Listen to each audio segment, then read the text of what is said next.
Très heureux de vous retrouver ce matin pour la revue des titres des journaux parus et déjà parvenus à la rédaction de Dabarou TV. On démarre par la manchette du quotidien Maison Dabarou.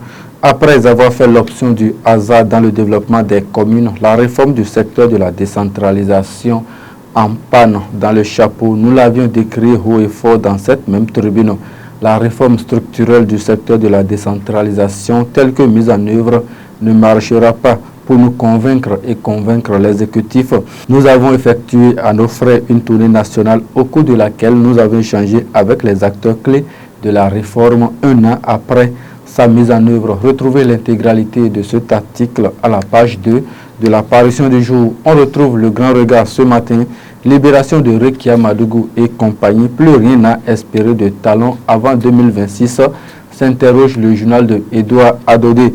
Après la chute de Bongo, divinité et marabout béninois chassés du Gabon. La boussole à présent convolée en juste noces avec son nouveau parti. Ousmane Traoré fait vice-président de Mouel Bénin. La jeunesse du Nord honorée par Jacques Ayadi, pense le journal.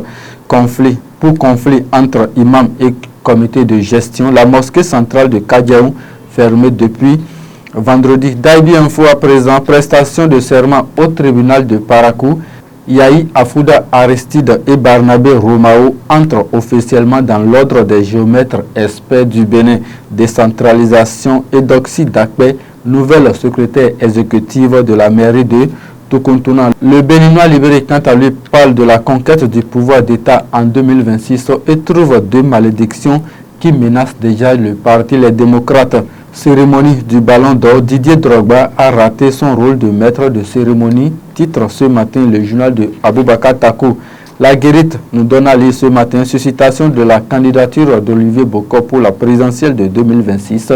Tob lance l'appel de confiance de l'Atlantique samedi prochain, mairie de Tukuntuna. Quelle chance pour la nouvelle secrétaire exécutive, s'interroge le journal.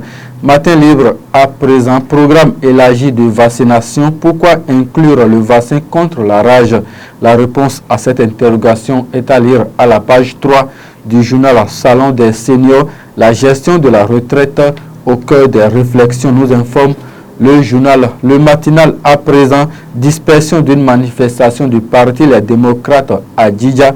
Le préfet du Zou donne les raisons qui sont à lire à la page 2 du journal. Une procédure engagée contre le deuxième adjoint au maire Kara Djougou. Pas de fermeture de frontières avec le Togo, rassure le journal. Info Matin, Global Service Plus ou ICC bis.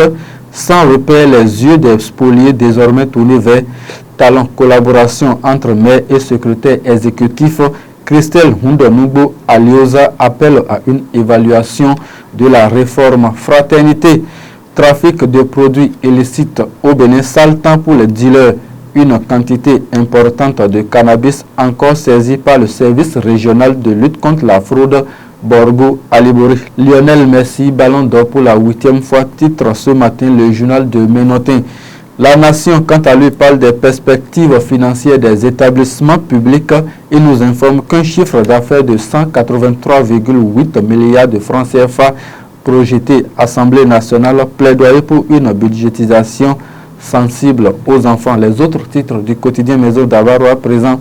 Gestion des élections en Afrique, la Sénat et les OGE en Assemblée générale demain pour booster le développement de la commune de Pianco. 1,5 milliard de francs CFA de budget voté pour 2024. Festival Thibaut Yaka Chaoro 2023. Les organisateurs à pied d'œuvre pour une édition réussie. Société béninoise de sociologie et d'anthropologie, Victor Dagnon réélu secrétaire général. Terminus, tout le monde descend. C'est sur cette information que nous mettons un terme à cette revue des titres. Merci de nous avoir suivis. Merci également à Raimat Agani pour la réalisation. Retrouvez-moi jeudi prochain, demain mercredi étant férié. Bonne fête de Toussaint à toute la communauté chrétienne du monde entier.